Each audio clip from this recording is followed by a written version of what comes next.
जातीय जनगणना कराने की बात कर रहे हैं, वो लोग क्या कह रहे हैं? यही कह रहे हैं ना कि जिसकी जितनी संख्या हमारी उतनी उसकी हिस्सेदारी। मुख्यमंत्री को अपने पद से इस्तीफा देना चाहिए। 500 करोड़ रुपया खर्च हुआ, भैया कहाँ खर्च हुआ 500 करोड़ रुपया? और उसका लाभ दिखेगा तब हम मानेंगे कि भैया जितने विपक्षी दल के नेता चुनावी झुंझुना कर बजा रहे हैं हर एक जगह, और जिनसे इनको राजनीतिक लाभ लेना है, जिन समीकरण से राजनीतिक लाभ लेना है, उन चुनिंदा जातियों को बढ़ा चढ़ा कर लोगों दिखाने का काम। बिहार में जातीय जनगणना बंद कमरों में ही करा दी गई और जानबूझकर मन मुताबिक सरकार ने जिन जातियों का आंकड़ा चाहा घटा दिया और जिन जातियों का आंकड़ा चाहा बढ़ा दिया। ये पूरा मामला 500 करोड़ के घोटाले का है। ये बातें कह रहे हैं लोजपा रामविलास के राष्ट्रीय अध्यक्ष और जमुई के सांसद चिराग पासवान। नमस्कार, आप देखना शुरू कर चुके हैं बिहार टॉक को और मेरा नाम अनूप नारायण सिंह है। अब से थोड़ी देर पहले लोजपा रामविलास के प्रदेश कार्यालय पटना के श्री कृष्णापुरी में चिराग पासवान ने प्रेस वार्ता की। सिलसिलेवार और आंकड़े के साथ चिराग ने आज मुंह खोला तो राज्य सरकार पर जमकर हमला बोल दिया। क्या कुछ कहा चिराग पासवान ने, पहले उनकी पूरी बातों को सुनते हैं। एवरेजिंग सामने आ गई, उसी की एवरेजिंग करके उसको सामने रख दिया गया। अगर ये बंद कमरे में तैयार किए हुए आंकड़े होंगे तो उसमें भी किसी को आश्चर्य नहीं होना चाहिए। 500 करोड़ रुपया खर्च हुआ, भैया कहाँ खर्च हुआ 500 करोड़ रुपया? कितने लोगों के दरवाजे खटखटाए गए? बल्कि मैं आप सब मीडिया के साथियों से आग्रह करूंगा कि एक सर्वे जनरली आप लोगों को करना चाहिए। जाइए रैंडमली पूछिए गांव देहात में जाकर कि आपके पास कितने लोग आए, कैसे जानकारी ली गई। मैं अभी 2 दिन पहले मेरे नेता मेरे पिता आदरणीय रामविलास पासवान जी की पुण्यतिथि पर अपने पैतृक गांव में था, शहर बंदी में था। वहां पर कई मेरे ग्रामीणों से मैंने पूछा कि भाई यहाँ पे कौन कौन आया, अपने परिवार वालों से ना के बराबर लोगों ने कहा कि किसी ने हमसे आकर हमारी जाति के बारे में। तो भाई ये जनगणना हुई कैसे? भगवान जाने। और उसके जब आंकड़े सामने आए स्वाभाविक से आगे समीकरण की उन जातियों को बढ़ा चढ़ाकर इसमें दिखा दिया गया जिसके लाभ से या जिनके समर्थन से पिछले 33 साल से ये सरकार आती जाती रह रही। उन लोगों की जातियों को बढ़ाकर, और कई ऐसी जातियां अनुसूचित जाति में छोटी जातियां हो, पिछड़ा वर्ग की छोटी जातियां हो, अति पिछड़ा वर्ग की जातियां हो, for that matter even upper caste की जातियों को कमतर करके इसमें दिखाने का इसमें प्रयास किया। और जिनसे इनको राजनीतिक लाभ लेना है, जिन समीकरण से राजनीतिक लाभ लेना है, उन चुनिंदा जातियों को बढ़ा चढ़ा कर लोगों को दिखाने का काम। बहरहाल ये सवाल में कई बार पहले भी उठा चुका। मुद्दा ये नहीं है आज की तारीख। मुद्दा ये है कि हाइपोथेटिकली अगर हम मान भी लेते हैं कि भैया जो आंकड़े आपने सार्वजनिक किए वो आंकड़े सही है, भाई सरकार तो मानती है सही, हम लोग माने नहीं माने, बिहारी माने नहीं माने, पर अगर सरकार मानती है वो आंकड़े सही है तो उस आंकड़ों को अपनी सरकार में भी मुख्यमंत्री नीतीश कुमार लागू करें। देश भर में जितने विपक्षी दलों के नेता घूम घूम कर जातीय जनगणना कराने की बात कर रहे हैं, वो लोग क्या कह रहे हैं? यही कह रहे हैं ना कि जिसकी जितनी संख्या हमारी उतनी उसकी हिस्सेदारी। माननीय कांशीराम जी ने नारा दिया था, सब उसी को दोहरा रहे, उसी को सब लोग बोल रहे। तो भैया जिसकी जितनी संख्या हमारी उतनी उसकी हिस्सेदारी कीजिए बिहार सरकार की कैबिनेट में मुख्यमंत्री जी, और उसका लाभ दिखेगा तब हम मानेंगे कि भैया जितने विपक्षी दल के नेता चुनावी झुंझुना कर बजा रहे हैं हर एक जगह कि भाई यहाँ पे भी हम कराएंगे, यहाँ पे भी हम कराएंगे, तब हम मानेंगे कि भैया बिहार को इस जनगणना का लाभ हुआ है। मुख्यमंत्री को सबसे पहले मुख्यमंत्री को अपने पद से इस्तीफा देना चाहिए। और आज पहली बार हम उनका इस्तीफा राजनीतिक आधार पर नहीं मांग रहे। हम हर बार अपराध को लेकर, भ्रष्टाचार को लेकर हम उनका इस्तीफा मांग चुके हैं, पर आज उन्हीं के द्वारा दिखाए गए मार्ग पर भाई ये जातीय जनगणना मुख्यमंत्री नीतीश कुमार जी के लिए आईना है। देखें इस दर्पण में कि उन्होंने 18 साल में उन्होंने क्या किया, और देखें ये गठबंधन कि 33 साल में उन जातियों के साथ या उन वर्ग के साथ, उस जमात के साथ कितना अन्याय हुआ है। और किन लोगों ने अन्याय किया है 33 सालों में? इन्हीं लोगों। एक बड़ी आबादी अति पिछड़ा वर्ग की, एक बड़ी आबादी, इन्हीं के आंकड़े बता रहे हैं ना, 36%, 36.01% अति पिछड़ा वर्ग की आबादी। क्या रिप्रेजेंटेशन है? और इतनी बड़ी आबादी का मुख्यमंत्री नहीं होगा, 2-2.5% वाले मुख्यमंत्री बन जाएंगे, और एक बड़ी आबादी को आप इतना छूटा छोड़ दीजिए। प्रदेश में कैसे उत्पाद इसको लेकर उत्पन्न हो, उसका राज्य सरकार इस्तेमाल करे, उसका प्रयास करे। और एक के बाद एक पेपर लीक हो रहे, कोई बात नहीं कर रहा, किसी को फर्क ही नहीं पड़ रहा कि बच्चों का भविष्य बर्बाद होता जा रहा है। भाई एक बार हो जाता है गलती से पेपर लीक, 2 बार हो जाता है, यहाँ तो एग्जाम बाद में अनाउंस होता है, उसका पेपर पहले लीक होने लग जाता है। ये तो हाल इन्होंने बिहार का बना के रखा। तो ऐसे में जो नियोजित शिक्षकों का मामला आपने उठाया, ये सिर्फ एक लॉलीपॉप और कुछ नहीं।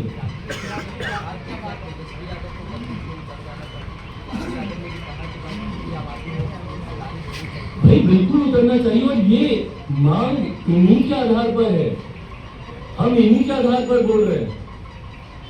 ये आवाज इन्हीं लोगों ने उठाई है, यही लोग बोल रहे हैं कि भाई जातीय जनगणना होगी तो उसके बाद जिसकी जितनी संख्या भारी उतनी उसकी हिस्सेदारी। तो अब दीजिए हिस्सेदारी। भाई एक बड़ी आबादी है अनुसूचित जाति की, एक बड़ी आबादी है मुसलमानों की, और बहुत बड़ी आबादी अति पिछड़ा की।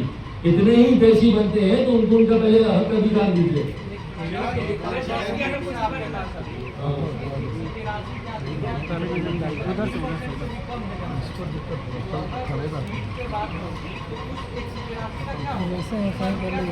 भाई पूछिएगा मुख्यमंत्री जी से क्या करेंगे, हम तो बोल ही रहे, हम कहाँ मान रहे कि ये सही है, हम तो बोल रहे हैं।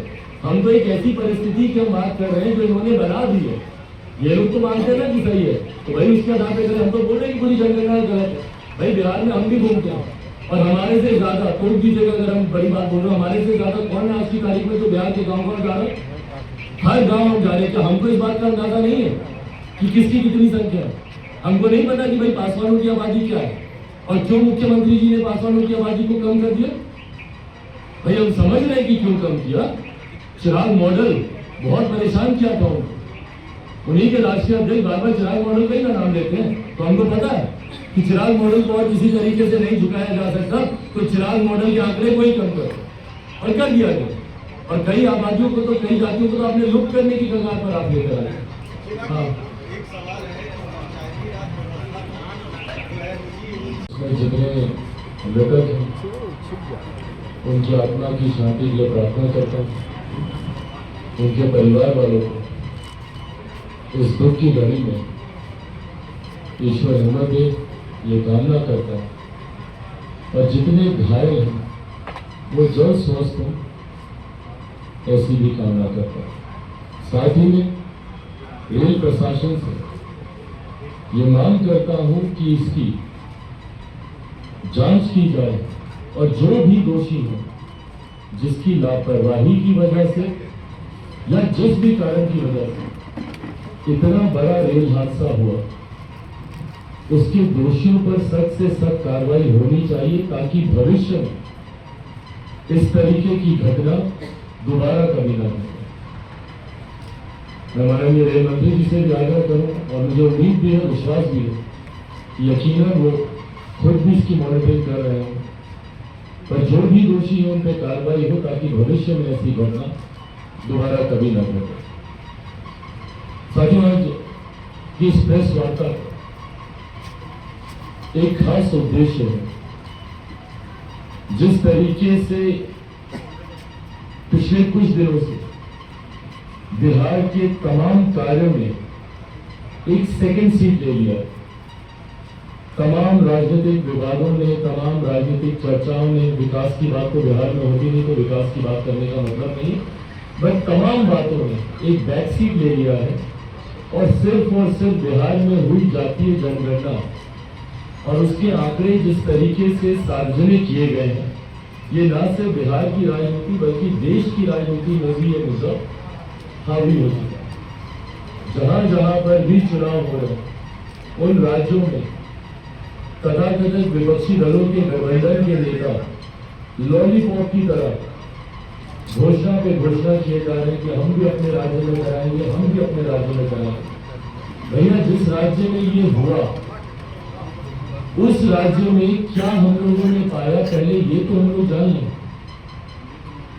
भाई अगर एक जनगणना हुई, उसके आंकड़े कैसे हुई नहीं हुई किसी को नहीं पता, वो मैरिज डिमैरिज सब पे हम लोग आए, पर उस जनगणना का लाभ किसको मिला यहाँ पर, और उस जनगणना का क्या लाभ ऐसा है जिसको लेकर विपक्षी दलों के तमाम नेता इतने उत्साहित हैं कि हर राज्य में जहां पे चुनाव हो रहा है भागे भागे जा रहे हैं घोषणा करने के। आज की तारीख में 21वीं सदी, जहां हम लोग चांद पे जाने की बात करते हैं, हम लोग सूर्य तक पहुंचने की हम लोग बात करते हैं। मैं खुद 21वीं सदी का पढ़ा लिखा हुआ, मैं जात पात धर्म मजहब में मैं विश्वास नहीं रखता, पर उसके बावजूद मैंने और मेरी पार्टी लोक जनशक्ति पार्टी रामविलास ने जातीय जनगणना का हम लोगों ने समर्थन किया था कि जाति आधारित जनगणना होनी चाहिए। उसका सबसे बड़ा कारण कि ऐसे वंचित वर्गों के समूह को चिन्हित किया जाए जो आजादी के 75 साल के बाद अभी तक हाशिए पर हैं, उनको चिन्हित करके उनकी संख्या, ऐसे वंचित वर्ग के समूह की संख्या सामने आनी चाहिए जिनको अभी तक न राजनीतिक, न सामाजिक, न आर्थिक किसी भी धारा से वो लोग अभी तक नहीं जुड़ पाए हैं, उनको चिन्हित करना जरूरी है। आखिरी बार 1931 में जनगणना हुई, उस जनगणना के बाद जब इस जनगणना की बात हुई तो लोगों के मन में भी उत्साह कि संभवतः कई ऐसे नए आंकड़े सामने आएंगे जिसकी उम्मीद बिहार के लोग लगा के रखे हुए। और उसके बाद जब आंकड़े सामने आए तो क्या आंकड़े थे, मोटा मोटी अगर आप देखिएगा तो 2019। तो आपने सुना चिराग पासवान ने कहा कि बंद कमरे में ही आंकड़े जुटा लिए गए, यानी जो गणना होनी थी उसके लिए ग्राउंड जीरो पर काम नहीं हुआ। इसमें जो 500 करोड़ रुपए खर्च किए गए ये भी घोटाले में चले गए। चिराग ने बिहार में महागठबंधन सरकार की मंशा पर ही सवाल खड़े कर दिए। चिराग ने कहा कि जानबूझकर जातीय जनगणना का जो खेल किया है सरकार ने, बिहार में तनाव उत्पन्न हो गया है। जो वास्तविक संख्या है उससे कई जातियों की तादाद कम कर दी गई है और कुछ एक जातियों को जानबूझकर बढ़ा चढ़ाकर दिखाया गया है, जिससे बिहार में तनाव की स्थिति है।